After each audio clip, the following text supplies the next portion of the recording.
Hey, there we go. I mean, just get. I fail every time when I am framing this up to begin with. Absolutely. Vishal's here, Nina's here. Good evening, people. How are you doing? Are you all right? I hope you had a good Sunday. I didn't test the microphone out tonight, by the way. I normally do that. That's something that I haven't done. Jack's here, Colin's here. If you can hear me, just give me some hearts. Tap the screen. Let me know that you can hear me. Okay. Fingers crossed you can. Keep tapping. I'm not seeing any hearts yet. Just let me know that this mic is working. I hope it is. I'm not seeing any hearts. Send me a message through, or tap the screen. Fingers crossed it is. Canada guys here. Good evening. Hi, says Jack official. You must be able to hear me then, because your hearts are coming through. Yes, bonus.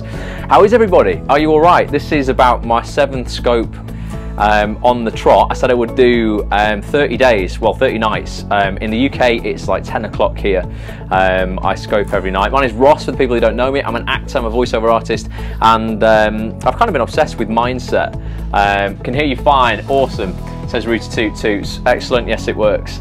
Yeah, I've been obsessed with mindset, success, greatness, positive psychology, loads of hearts. I'm loving the hearts, guys. Keep sending me the hearts. So for the next 30 days, well, got about another 23 days or something. I'll probably continue this after that though. I'm going to be scoping every night here from the UK at 10 o'clock, giving out some what kind of mindset hacks really, positivity, motivation, things that are going to help you on a daily basis get further in your career faster and just life in general. Before I start tonight, just want to kind of just blatantly plug something.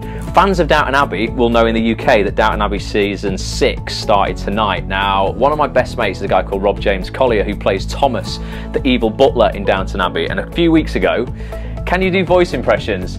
Not very well. I do an Alan Partridge impression from time to time, but if you're not in the UK, you won't know who Alan is. All good, you're becoming slightly addictive. Well, that's nice, Nina. It's becoming a bit addictive. It's nice to kind of interact with you guys on a nightly basis. But going back to Downton Abbey, yeah, we got our heads together a few months ago because Rob wanted to. Good evening, Christine Darby. How are you?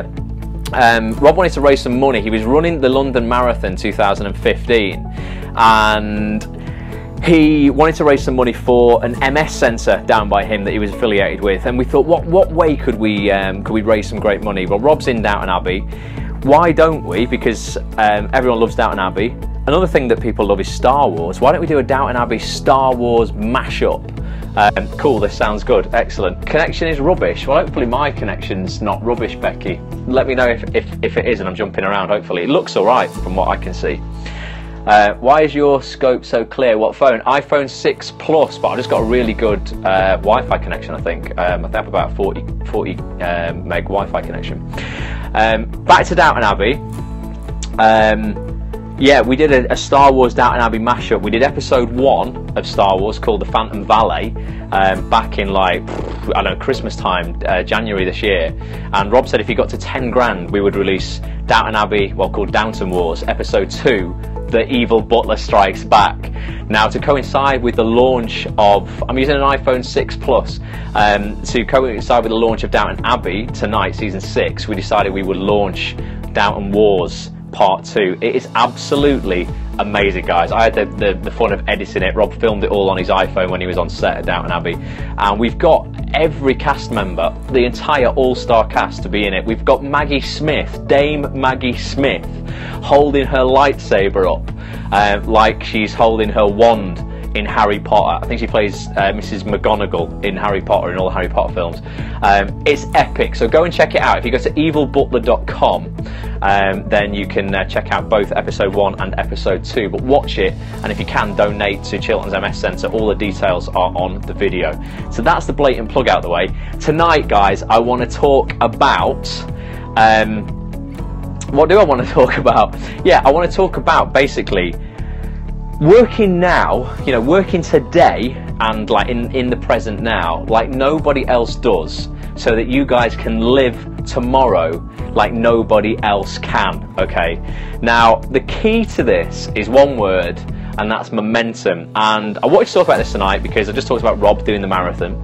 I run marathons for charity as well, and every Sunday I do a half marathon just for training. I just do that every Sunday because I managed to get my fitness level up quite high, and that's something that I can do now. So I hold myself accountable to every Sunday, whether I feel like it or not, to run a half marathon.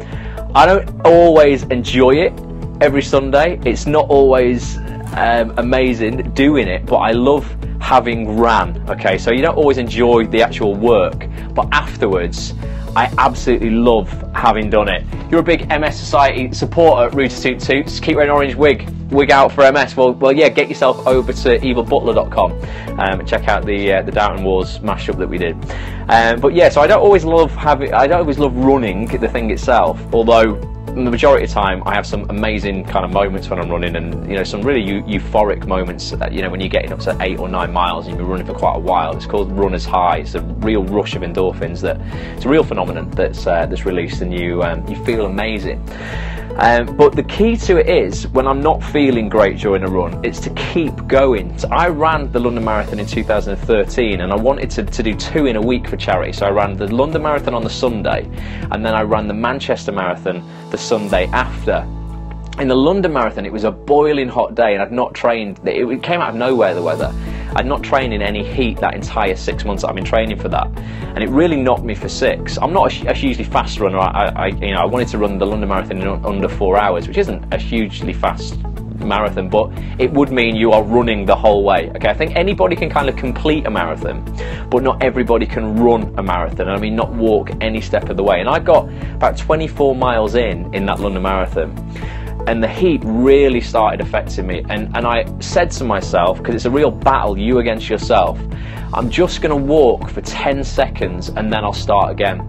This was 24 miles in, so I dropped my momentum right down and I allowed myself to walk for 10 seconds. It was the worst thing I ever could have done because my legs felt like lead. I could never get going again, and I kind of ran, walked, jogged really pathetically that last 2 miles, and I came in at like 4 hours and 5 minutes, and I felt so gutted because I trained all that time and just wanted to get in under 4 hours. But I dropped that momentum, okay, and I allowed myself to stop and just walk for that little bit, and everything fell apart. The following week I was running the Manchester Marathon just 7 days later, and my legs were in bits and my ankle was sore, but I was like, I am not stopping no matter what. During this marathon, I am not stopping. I am just going to go, continue to run, no matter how slowly. I'm going to continue to run the entire way. Okay, got to 24 miles again, and I felt that same agony that I had felt just 7 days before. But I was like so adamant that I would continue to run. That's exactly what I did, and I did slow down admittedly, but I continued to just keep that momentum going, and I came in at 3 hours and 53 minutes, so I knocked like 13 minutes or so off my time that I'd run the London Marathon just the week before, and that was all down to that momentum and the fact that I just kept on going. So the message for kind of this week, as we enter a new working week, really guys, is, remember I spoke last week about goals and goal setting and how you can kind of break your goals down by using the SMARTER acronym. That stands for specific, measurable, actionable, realistic, time-bound, exciting and relevant goals. If you missed that scope, check out actonthis.tv, go to the Periscope section and you can check out the SMART goals scope that I did. The key to fulfilling those goals really is to just keep that momentum going. There will always be times during the race, during that marathon, where you are in agony, things just seem hell. I had people shouting my name because they're amazing, the support in London, as I was going through that last 2 miles of hell, going, come on Ross, you have your name on your shirt so they know who you are, and they're all going, come on Ross, you can do it. It was hell. I just really wanted to kind of just turn around and go, guys, like, stop it, because I can't, my legs feel terrible. And there will be times in your life, in your work and your career, where you feel exactly like that, okay? But what I would say is don't ever stop moving, okay? The minute you stop moving, your legs, your goals or whatever, will metaphorically, feel like lead, okay? And you will just halt all progress, and you will only feel that you've let yourself down, okay guys? So what I would say, yeah, continue to run no matter how bad you are feeling, and you know, chase those goals. It really is cliched, isn't it? But it really is a marathon. It's not a sprint. You don't need to kind of, you know, sprint towards those goals. Slow and steady wins a kind of different race in real life. You know, people who you know, kind of, you know, run too quickly towards goals can fall over or wear themselves out too quickly. Just keep that momentum going, stay strong, and you know, and you will cross that finish line. And hopefully, if you keep the momentum going, faster than you would do if you just sprinted off and then decided you had to stop. Like I say, that second marathon on that second Sunday, I did it 13 minutes faster than the week before, all because I paced myself a little better. You know, I didn't set off quite as quickly, and I just was adamant that I will, you know, that I will not stop, and I will just continue until I cross that finish line. And I do that kind of to this day as well. Obama's here. Yeah, excellent. The President of the United States has joined. That's great to see you, Barack. But yeah, just continue, and I do that to this day in my runs that I do. So every Sunday I run a half marathon, and I just never drop out of the race, no matter how bad I'm feeling. If I have set that goal before I go out, I don't come back home until my GPS watch says that I've run a 13.1 miles, and that's a marathon, a half marathon. I've never in training, even when I could only run 1 mile, I couldn't even run 1 mile, you know. Back in 2010 when I first started training for marathons, I couldn't run 1 mile without stopping, but I just set that goal to go, I'm not coming home till I've done a mile. The following week I upped it to 2 miles. I literally did this every Sunday. I increased my long run, which I do on a Sunday, from 1 mile to 2, 3, 4, until I'd ran 20 miles in one go before I actually, you know, competed in the marathon 2 weeks after that. Quitters never win, winners never quit. Exactly, Nina, exactly. But I've never to this day been out with a distance in my mind in training and come home before I've done that, and I've set that as like a precedent now and as a standard, so that I will never do that. So if I say I'm going to go and run 13.1 miles and I get to 11 miles and feel like death, I will always, you know, continue until I hit 13.1. And also, guys, one thing that's interesting, I don't know if there's any runners on the scope or if you relate to this, but no matter how kind of proficient you get at running and how strong you get, those first 4 or 5 miles of my run, every time, and I do this every single week, are not easy. They're never easy. This is why I think people kind of don't take up running, or they don't like it, is they go, wow, if I feel this bad after 4 miles, what am I going to feel like after 10 miles? I can actually tell you categorically, the more you run, in terms of the long, it's actually a hell of a lot easier than it is those first 3 or 4 miles. So sometimes that's another thing when we first start off on pursuing our goals. Those first initial miles that we're taking are really hard. But once you've got that momentum going and your rhythms going and your legs kind of just go on autopilot, things get a lot easier, you know, for that mile 5 to mile 10. Then things might get a bit harder again for 11 till 12. But then again, you know, you will find that it gets easier, you know, the longer that you stay out and the more that you do. So don't give up too easily. Don't give up too early. You know, keep going, and you will absolutely cross that finish line. But just keep that momentum going. The minute you start walking, you're in trouble. And I know that because when I started walking that marathon, oh man, it was so hard, so hard. So if you like that, if you agree, if you've got any comments, send them through, give us some hearts. If you are tuning in for the first time on this scope and you want to get some motivation, some mind hacks, a bit of positivity, over the next, well, just forever, you know, for as long as I can continue to do this.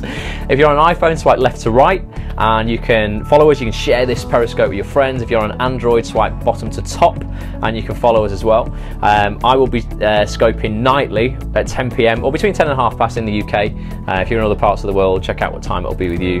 But if you're following me, then obviously you'll get that little thing that goes on your phone when people start going live.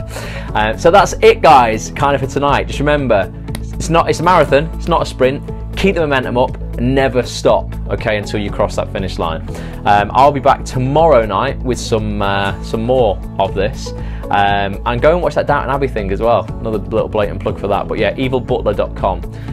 Check that out. If you're not part of the Bulletproof Actor Facebook group as well, if you're an actor and you want to 10 times your confidence, you know, you want to you know, build your, or get rid of your limiting beliefs, build your self-esteem, build your confidence, and become bulletproof, get yourself over to facebook.com/groups/bulletproof actor, or go to bulletproofactor.com and to get your invite for my upcoming mindset course, which comes out, I'm hoping, I said the end of September. Guys, it's getting bigger.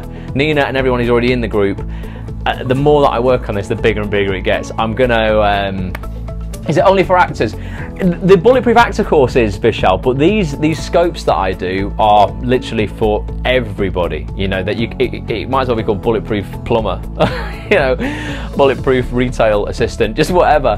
A lot of what I do on these scopes is just very general and kind of applies to everybody in every career, in every walk of life, because mindset and positivity and motivation and keeping momentum going is something that just everybody in the human race struggles with. You know, we all struggle with it until we are educated on it, can become masters of our own emotions, really, and then our emotions can serve us as opposed to us serving our emotions, which is what happens to so many people who just don't understand that emotional intelligence. And that's nobody's fault. This stuff that I talk about, and you know, other thought leaders kind of talk about, and you'll be able to find online, and you know, people have been doing this for like 40 years, this kind of, you know, the keys to success, and try to unlock the formula for greatness.